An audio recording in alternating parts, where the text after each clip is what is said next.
Welcome to Kenton's videos. Enjoy the video. You start by signing in with the teacher account that owns the class because only the class owner can rename it. Once signed in, go to Classroom.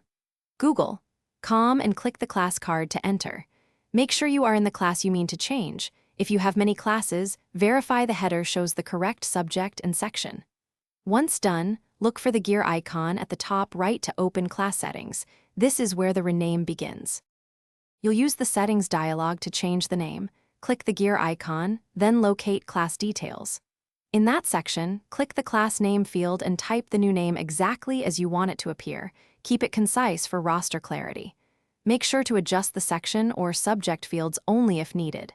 After editing, press Save at the bottom. Classroom updates the header immediately. If you manage multiple classes, double-check other linked resources to ensure names remain consistent. You finish by verifying the new name appears on the class card and in any synced Google Calendar events. Changes propagate but may take minutes.